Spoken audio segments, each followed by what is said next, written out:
오늘은 10월 20일로 1020 그렇게 표현할 수 있는 날인데요. 한국교회가 10대, 20대들의 굉장히 위기를 가지고 있다고 합니다. 10대로부터 90세 어른에 이르기까지 90%, 약 100%를 본다면 한 세대가 그 교회 구성해야 될 프로테이지는 비율은 10%입니다. 그런데 뜻밖에도 한국교회 목회 데이터에서 발표한 바에 의할 것 같으면 10대와 20대의 복음화율이 그 교회의 비중이 겨우 6%밖에 안 된다고 합니다.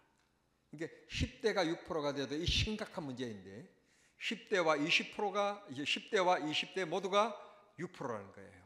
이게 16%가 돼도 이게 부족한 점인데 엄청난 한국교회가 이 길을 막고 있다, 그런 말이 될 수 있습니다. 오늘은 마침 1020의 날이기 때문에 특별히 젊은이들을 위해서 관심 가져주시고 사랑해 주시고 기도해 주시면 감사하겠습니다.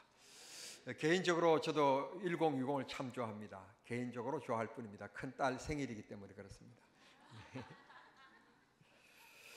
썰렁하면 안 되는 곳, 저는 크게 두 가지를 꼽고 싶은데, 첫째는 결혼식장입니다.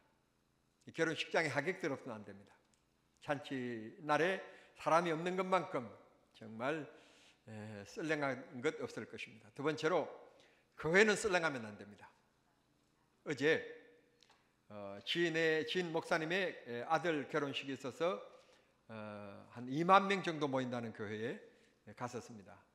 가자마자 그 교회 아는 안수 집사님의 안내를 따라서 본당을 구경하고 강대상을 올라가 보고 이곳저곳 교회를 살펴보았습니다. 식당도 살펴보고 어린이 예배실도 살펴봤습니다. 그런데 제가 깜짝 놀란 것은 바로 제일 좋은 1층, 교회에 딱 들어가면 1층이 제일 좋지 않습니까?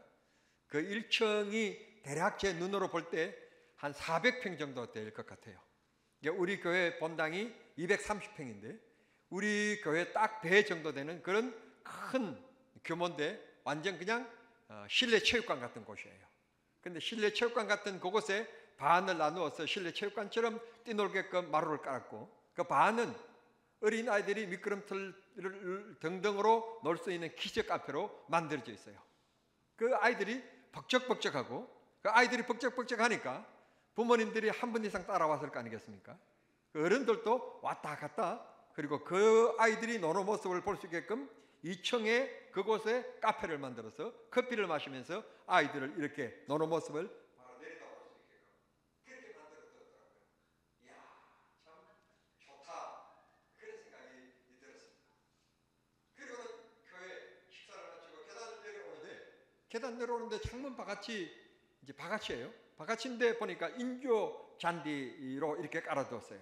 근데 거기다가 오늘 아마 특별히 유튜브 행사가 있는가 봐요. 유튜브 행사에 그것을 붙이면서 거기다가 망국기를 이렇게 막 설치하면서 풍선을 붙이고 그런 모습을 막 봤습니다. 이 교회가 살아있는 교회, 뭔가 좀 웅성거리는 그런 북적거리는 교회, 그런 느낌을 받았습니다. 여러분, 교회와 잔치집은 사람이 많아야 되고 북적거려야 되고 그래야 좋습니다. 오늘 이 잔치에 대한 얘기가 오늘 성경 본문에 나옵니다. 이 잔치에 대한 얘기를 오늘 루가는 그냥 어느 한 사람이 그렇게 표현하고 있는데, 이 동일한 사건을 기록하고 있는 마태는 마태복음 22장 2절에 보면 한 나라의 임금이 잔치를 베풀었다, 그렇게 얘기하고 있습니다. 임금이 잔치를 베풀었으니까 얼마나 잘 차렸겠어요? 물론 부자가 무섭다는 말이 있긴 하지만 소문난 잔치에 먹을 것 없다 그러지만, 그럼에도 불구하고 지금 같은 때는 대통령하고 밥 먹어도요 별 화려하지 않아요. 우리 집 반찬이 훨씬 맛있지 화려하지 않습니다. 그러나 옛날 임금이 잔치를 베푸는 것은 우리 생각에 얼마나 많은 음식을 차렸겠습니까? 이 사람들을 초청했다는 것입니다. 그런데 성경은 한결같이 세 종류를 소개하면서 모두 다 핑계하면서 그 잔치에 참여하지 않았다라고 말씀하고 있습니다.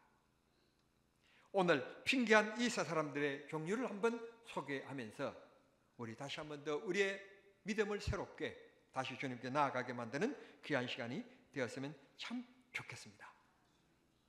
오늘 본문 24절 이전에 보면 마치 이 본문은 이 비유는 무엇과 같은가 하면 천국에 우리를 초청한 주님의 잔치와 같다라고 말씀해 주시고 있습니다. 그러면서 마지막 절은 이렇게 얘기합니다.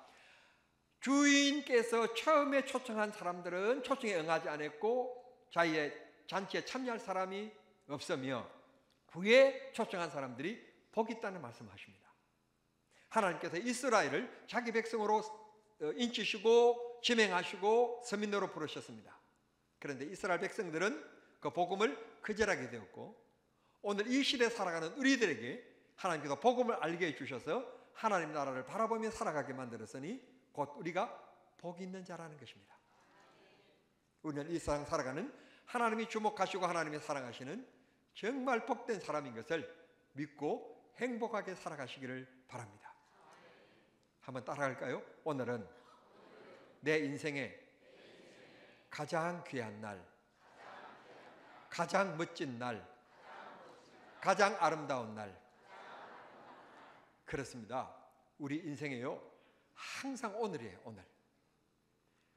여보 내일 믿지 마세요. 내일 할 거 반절만 오늘 사달라고 하십시오.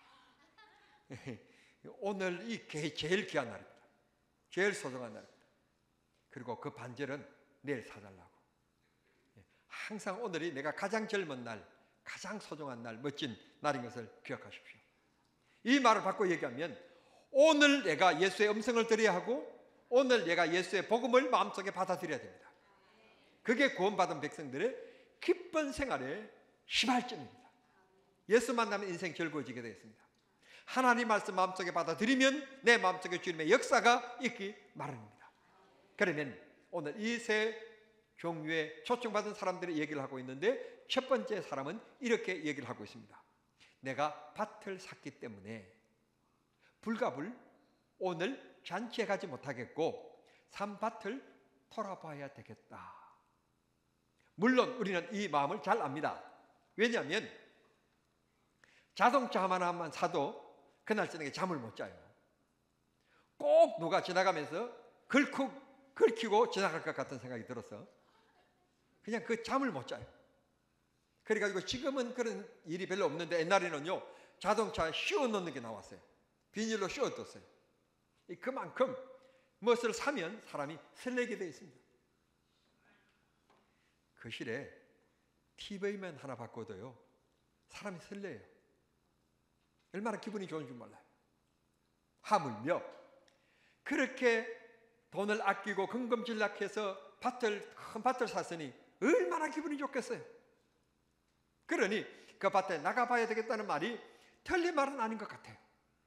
그러나 여기에서 우리가 진중하게 생각할 점은 오늘 어제 산 밭을 오늘 내가 안 가본다고 해서 밭이 이사를 가거나 밭의 넓이가 줄어들거나 절대로 그런 일은 없는 것입니다.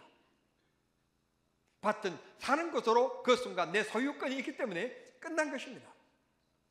모레 가도 되고 일주일 후에 가도 됩니다. 이제 샀기 때문에 어제 곡식을 뿌리지도 않았을 것입니다. 그러니까 오늘 꼭 나가서 밭을 돌봐야 될 이유가 없는 것입니다. 곡식을 심었으니까 돌아봐야 된다고 하는 말이 가능하지만 밭을 샀기 때문에 가야 된다는 말은 이유가 될 수가 없는 것입니다.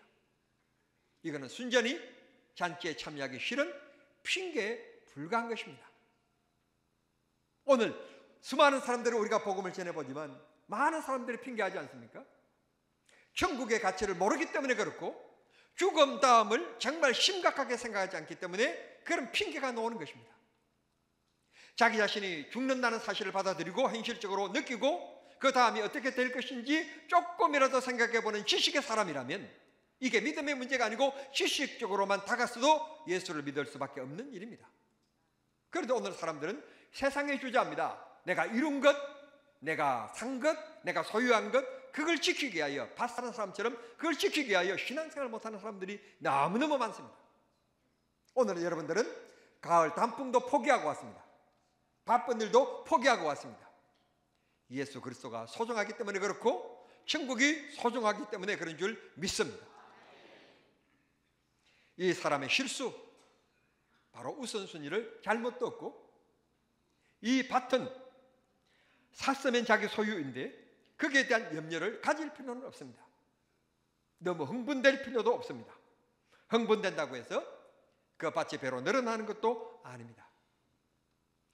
이 밭을 산 다음 그 다음에 시간표를 어떻게 본인이 관리해야 될 것인지에 대해서 자기 인생을 잘 관리하지 못한 사람의 예라고 얘기할 수 있을 것입니다. 마태복음 25장에 보면 달란트 비유가 나옵니다. 5달란트, 2달란트, 1달란트 받은 종에 대한 얘기입니다. 우리가 잘 알고 있는 것처럼 5달란트와 2달란트 받은 종들에 대하여서 성경은 이렇게 얘기합니다. 이 비유 가운데서 이들은 바로 25장 16절에 보면 주인에게 이 달란트를 받자 말자 그의 행동을 표현하는데 뭐라고 말하는가 하면 바로 가서 장사를 시작했다. 바로 갔다. 바로 일을 시작했다. 라고 얘기하고 있습니다. 반대로 1달란트 받은 종의 실수가 나오는데 25장 18절에 보면 1달란트 받은 자는 가서 땅을 파고 주인의 돈을 감춰두었더니 라고 얘기합니다. 5달란트와 2달란트 받은 종들은 가서 바로 일을 시작했는데 1달란트 받은 종도 바로 가서 뭐 했는가 하면 땅을 파고 감춰주고 주인이 안 계시니까 놀고 먹고 놀자라고 하는 시간을 관리했다는 것입니다. 이게 잘못입니다. 내가 이 일 끝나면 하면 교회 다니겠다. 다음에 교회 다니겠다. 지금은 젊었으니까 열심히 일하고 80대면 그때 내가 교회 다니겠다. 다음이라고 말하는 분들이 계십니다. 예수는 지금 믿어야 합니다. 지금 복음의 초청을 받고 주님 앞에 나와야 됩니다. 그러면 천국만 보장받는 것이 아니라 이 땅에서 하나님의 사랑과 보호와 은혜를 누리며 살아가는 행복한 하나님의 백성들이 됩니다. 그런 기쁨을 누리는 온 성도들이 되시기를 바랍니다. 그 다음에 두 번째 사람은 이렇게 얘기합니다. 19절에 소 5겨리를 샀으니 나가서 시험하여 봐야 되겠다. 무슨 말인가 하면 이런 말입니다. 유대 땅에서는 밭을 갈 때 쟁기 하나에 소 2마리에게 멍에를 쥐어서 쟁기를 끌게 만들었습니다. 그래서 5겨리라고 하는 말은 소 2마리를 한 겨리라고 얘기하니까 5겨리, 그랬으니까 10마리의 황소를 샀다는 얘기입니다. 조그마한 송아지를 산 것이 아니라 오늘 시험하여 봐야 되겠다는 말이 나오는 것 보면 바로 일에 투입시킬 큰 일소 황소를 샀다는 말입니다. 그러나 기억하실 것은 5마리의 황소를 샀으면, 일을 잘하는 소를 골라서 샀으면 오늘 꼭 일 안 해도 됩니다. 오늘 그 소들을 통하여서 땅을 갈아야 된다든지 농사를 시작해야 된다는 말이 아닙니다. 여기 성경은 이렇게 얘기합니다. 일을 잘하는지 못하는지, 쟁기를 잘 끄는지 못하는지 시험을 해봐야 되겠다라는 말을 하고 있습니다. 그 시험은 오늘 안 해도 되는 겁니다. 모레 해도 되는 일입니다. 오늘 일 잘하는 소가 모레 일 못한다든지, 오늘 일을 잘하는 소가 모레 일을 못하는 일이 있는 것 아닙니다. 그런데 이 사람은 생각을 잘못한 것입니다.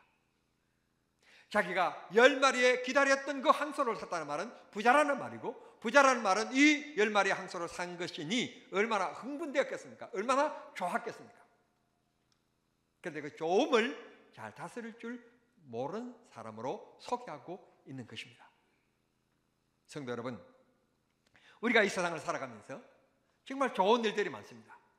바쁜 일들도 많고 소중한 일들도 많습니다. 그러나 생명을 다스리는 일인 예수 믿는 일만큼 소중하고 귀한 일이 어디 있겠습니까?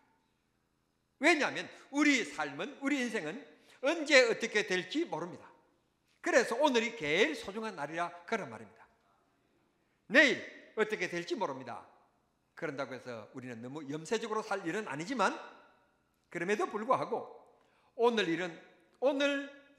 가운데서 가장 귀한 일이 어떤 일인지, 그리고 먼저 해야 될 일이 뭔지를 시간의 배열과 시간의 계획을 할 줄 아는 사람, 즉 지각적인 사람이 되어야 합니다.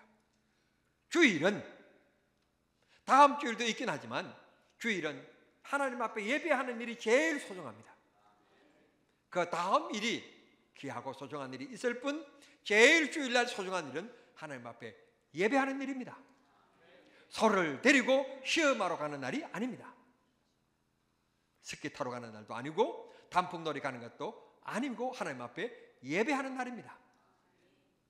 여러분, 우리는 예배 시간 그리고 이 시간 순서를 잘 우리는 구분할 줄 아는 영적인 지각을 가진 믿음의 성도들이 되시길 바랍니다. 소 5결이, 소 10마리, 그것도 일하는 항소, 부자지요.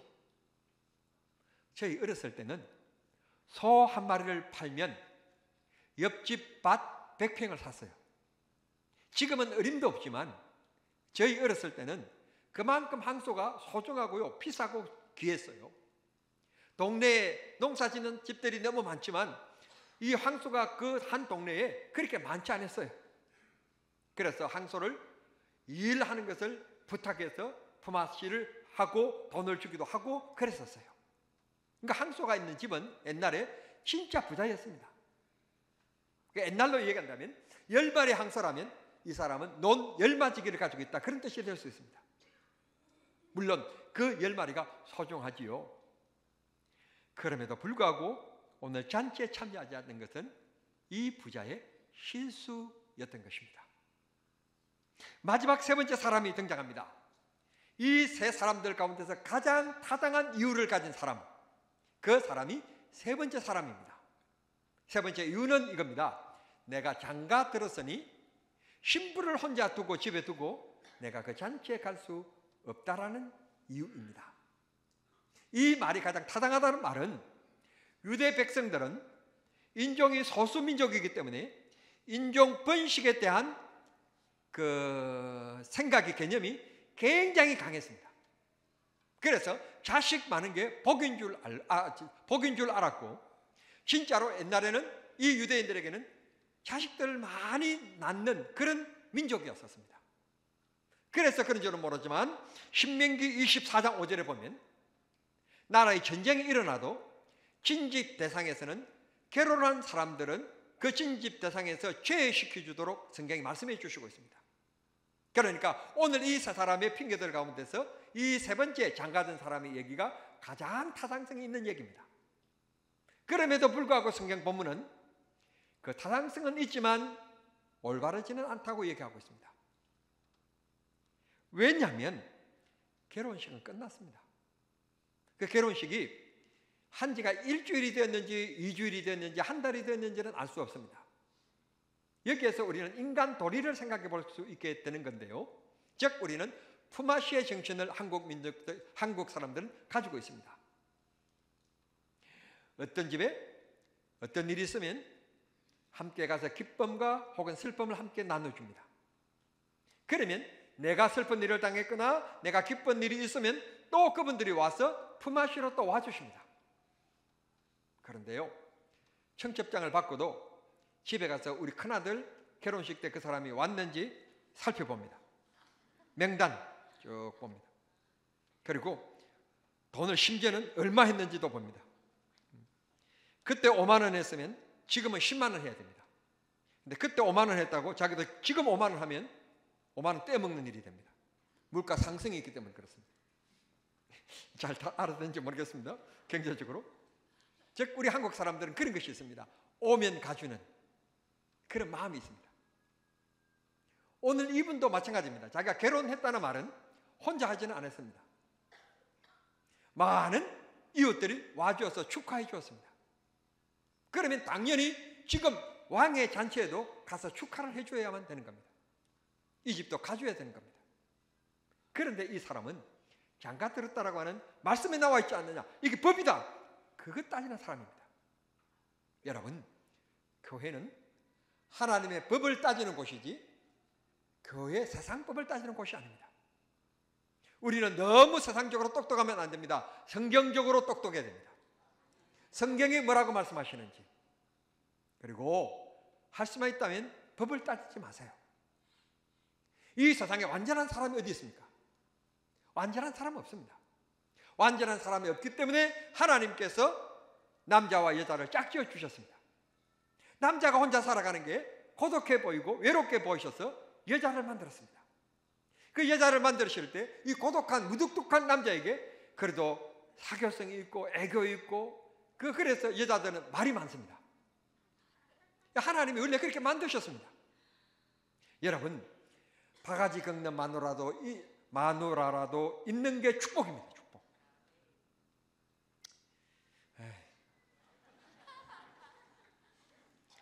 홀로 돼 보십시오. 얼마나 외로운가. 여러분, 잘났든 못났든 남편이 있고 아내가 있다는 것, 여러분 분명히 복된 삶을 지금 살아가고 있는 겁니다. 그 복된 삶에 있어서 두 사람이 사니까 때로는 의견이 충돌될 수 있고 때로는 마찰이 있을 수 있습니다. 그렇기 때문에 부부 사이에서 제일 소중한 것을 사랑으로 꼽지 않습니까? 서로 의견 충돌이 있고 안 맞을 때 그걸 극복할 수 있는 것은 사랑으로 이겨내는 겁니다. 여러분, 하루 한 번씩은 좀 그렇더라도 일주일에 한 번씩은 당신 멋있다, 아름답다, 사랑한다, 여러분 꼭 그렇게 고백하며 살기를 바랍니다. 목사님, 지구가 깨졌으면 깨졌대 우리 남편에게 그런 소리를 기대할 수 없습니다. 그렇게 얘기할지 모르지만 지구가 깨지면 큰일 납니다. 그러나 성령이 여러분의 남편의 마음을 깨워주시면, 여러분 아내의 마음을 깨워주시면 행복한 부부가 될 겁니다. 내 아내는 말이 없어서, 여러분 말 없는 것도 은혜입니다. 여러분 바가지 긁는 사람을 생각하면서 감사하게 사시기 바랍니다. 이래저래 따지면 보면 모든 게 다 감사합니다. 오늘 이 사람은 나는 장가들었기 때문에 율법이 보장한다는 권리가 있기 때문에 참석하지 못하겠다. 너무 법을 따지지 마십시오. 부부 사이에도 따지지 말고, 교회에서도 남전도에서도 여전도에서도 따지지 마세요. 그냥 도우셔요. 함께 호흡하세요. 여러분, 조금 너무 모나게 살지 마시고, 나는 내 주장이 그랬어, 나는 원래 이런 사람이 어디 있습니까? 그래서 교육을 받는 거지. 원래 그런 사람이니까. 원래 그런 사람이니까 교육받는 거고, 원래 그런 사람이니까 너와 내가 같이 살아가는 거고, 그 사회 속에서 그 모난 것을 좀 부딪히면서 뭐를 좀 희석시키면서 사는 게 이 인생의 삶 아닙니까? 사회 아닙니까? 사회생활 아닙니까? 오늘 이 사람 가장 타당성이 있지만 너무 법을 따진 게 잘못된 것입니다. 우리 모두 좀 넓은 마음으로 사세요. 좀 너그러운 마음으로 사세요. 솔로몬이 하나님 앞에 1,000번째 예물을 처음에 드리기 시작합니다. 이 일을 통해서 하나님이 얼마나 감격한지 모릅니다. 하나님께서 솔로몬에게 나타나셨습니다. 내가 너에게 어떤 복을 줄까? 내가 1,000번째를 드린 이유가 뭐냐? 내가 어떤 복을 너에게 줬으면 좋겠냐? 지혜를 구했습니다. 나라 임금으로서 국민들을 잘 돌아볼 수 있도록 기회를 주십시오. 우리 같으면 하나님께서 말씀하시니까 내가 꼭 말씀드립니다만 이번 주 복권만 당첨되게 해주십시오. 그렇게 얘기했을지도 몰라요. 그런데 솔로몬은 하나님 앞에 받은 이 왕으로서의 백성들을 잘 다스릴 수 있는 지혜를 달라고 기도합니다. 하나님이 정말 감탄하지 않습니까? 제가 방금 복권을 얘기했는데요, 그냥 얘기한 게 아니라 사람들이 다 원하는 게 오래 사는 것, 그리고 물질, 이걸 구하는데 너는 어찌 이런 걸 구하지 않고 왕으로서의 충실한 왕이 될 수 있도록 기도하냐? 하나님이 감탄합니다. 그래서 솔로몬이 구하지 않는 것까지도 하나님이 주시겠다고 약속하신 다음에 또 한 가지 덧붙여서 덤으로 주신 것이 있습니다. 그게 바로 뭔가 하면 하나님께서 솔로몬에게 넓은 마음을 주셨더라 그랬습니다. 대통령을 비롯해서 지도자들은 동네 이장까지, 남전도 회장, 여전도 회장까지 잤던 리더들은 마음이 넓어야 됩니다. 넓어야 됩니다. 우리 한국 사람들은 뭘 먹는 것에 대해서 얼마나 일치성이 안 되었으면 반반 짬짬이 나왔겠습니까? 반은 짜장면, 반은 짬뽕. 의견 일치가 안 되니까. 여러분, 이런 지금 시대 살아가고 있으니까 다양한 시대입니다. 지금은요, 원칙 따지는 지도자보다는 넓은 마음에 이런 사람도 저런 사람도 다독거려 줄 수 있는 사람을 필요하는 시대에 살아가고 있습니다. 여러분, 모나지 않게 사시기를 바랍니다. 법 따지지 않기를 바랍니다. 원칙 따지지 않기를 바랍니다. 전통 따지지 않기를 바랍니다. 우리 여전도에서 원래 이랬다고, 이게 전통이라고, 그런 유대인들처럼, 그런 율법사들처럼 그런 전통에 얽매이지 않기를 바랍니다. 바울 사도가 우리에게 신화와 역사에 얽매이지 말라고 얘기했지 않습니까? 전통에 얽매이지 말라고. 우리는 하나님의 말씀에 얽매인 자가 되어야 될 줄 믿습니다. 그러면 하나님께서 우리를 복되게 하여 주실 줄 믿습니다. 초청장 보낸 사람이 참 중요합니다. 그리고 그 자리가 어떤 자리인가라고 하는 것이 참 중요합니다. 우리에게는 주님께서 복음의 초청장을 주셨습니다. 천국으로 우리를 하나님께서 부르셨습니다. 천국의 백성으로 하나님께서 우리들에게 초청장을 보내주셨습니다. 그분이 예수 그리스도입니다. 예수 안에 이 땅에 즐거움이 있고 예수 안에 내 죽음 다음에 즐거움이 있습니다. 예수 잘 믿으면 그게 날마다 잔치의 삶이 될 수 있습니다. 잔치는 늘 기쁘고 즐겁고 흥겨운 것이 잔치 아니겠습니까? 주님이 내 마음속에 오시면 내 삶이 매 순간 흥겨운 잔치와 같은 인생이 될 수 있습니다. 여러분, 정말 인생 마음대로 살던 사람들이요, 예수 믿고 나서 고백하는 것이 있습니다. 이런 예수 진작 알았으면 하는 분들이 계십니다. 우리가 교도소 선교하고 있는데요, 교도소 선교할 때 제일 처음에 제가 담당한 분들이 지금까지 25년 정도 넘게 지금 우리가 교도소 선교 계속하고 있는데요, 제일 처음 제가 맡은 사람은 무기수들만 21명을 맡았어요.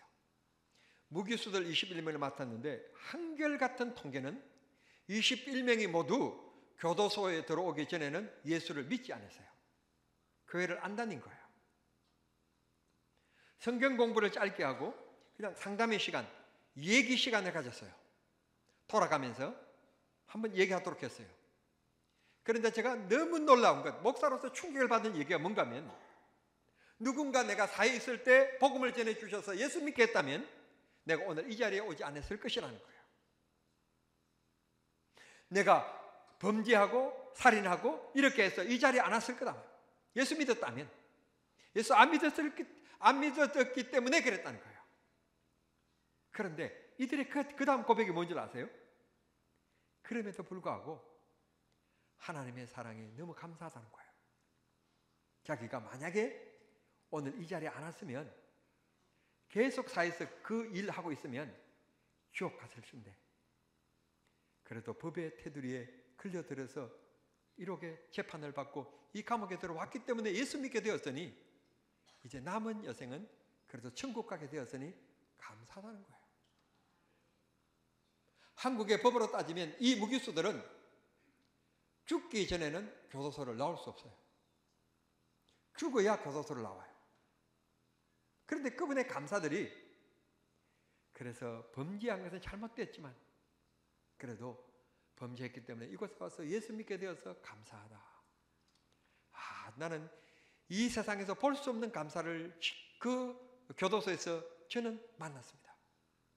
성도 여러분, 오늘 우리가 이렇게 건강한 모습으로 자유의 몸으로 이렇게 대한민국에 태어나서 이렇게 예수 믿고 있다는 건 행복입니다. 행복입니다. 축복입니다. 마지막으로 제가 또 한 가지 말씀드릴 것은 시대적인 것입니다. 만약 우리가 일본 사람들이 지배하고 있었던 일제 식민지 생활 속에 내가 예수를 믿게 되었다면 어떻게 되었겠습니까?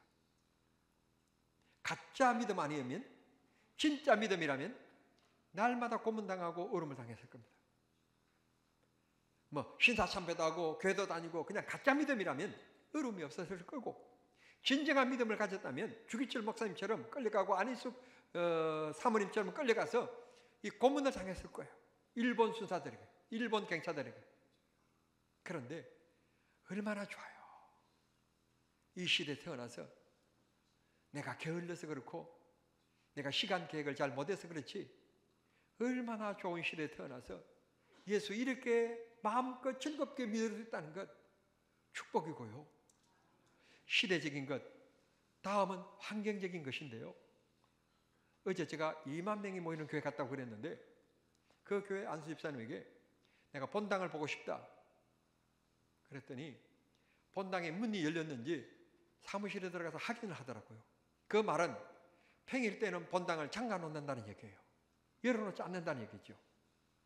여러분, 그런 한국교회 인심이 점점 교회에서 사라지고 있는데 우리 정남종합교회는요 늘 문을 열어놓는 교회, 얼마나 좋은 교회입니까? 이런 교회 다니고 있다는 게 축복입니다. 근데 미안한 건 여러분의 담임 목사가 좀 시원찮아서 미안할 뿐이지 그거 빼고 나면 정말 정남종합교회 같은 교회가 없어요. 예? 정남종합교회 같은 교회가 없다니까요. 없어요. 믿으시길 바랍니다. 그냥 이런 걸 그냥 덮어놓고 믿는 게 좋아요. 그냥 믿어야 기분이 좋은 거지. 뭐요? 그러면 기분 안 좋아져요. 오늘 정신 못 먹어요. 장로님들이 안 좋습니까? 안수집사님들이 안 좋습니까? 근사님들이 안 좋습니까? 주일학교 교사가 안 좋습니까? 중고등부 교사가 안 좋습니까? 글로리아 성가대 찬양대가 안 좋습니까? 다 좋잖아요. 우리 교회 뭐가 나빠요? 뭐가 여러분의 마음에 안 들어요? 뭐가 마음에 안 드는 게 있으면 여러분들이 잘못된 거예요. 이런 교회가 여러분의 마음에 안 들 정도라면 여러분 마음에 드는 교회 세상에 없어요. 좋은 교회, 아름다운 교회, 이런 곳에서 예수를 믿는다는 것, 오늘 또 주님 앞에 예배 잔치에 참여할 수 있다는 것 축복 아닙니까?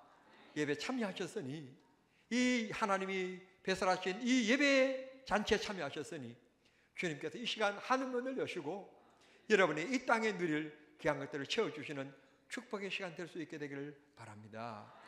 그런 여러분의 삶이 매일 매 순간이 기쁨과 즐거움이 넘치는 예수 그리스도를 모신 천국의 삶이 되고 잔치의 삶이 될 수 있게 되기를 우리 주님 이름으로 축원합니다.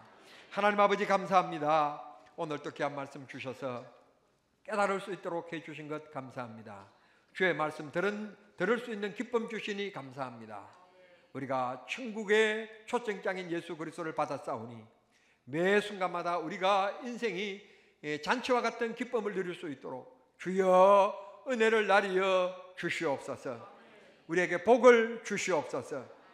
주여 병든 몸 고쳐주시고 근심 걱정 억누른 마음 해방되게 하시고 이 세상 짐지고 있고 원망과 불평 하나님 그런 마음들 다 사라지게 하시고 주의 은혜로만 채워지게 해 주시옵소서. 주께서 온 성도들을 복 주시기를 원하오며 예수님의 이름으로 기도하옵나이다. 아멘.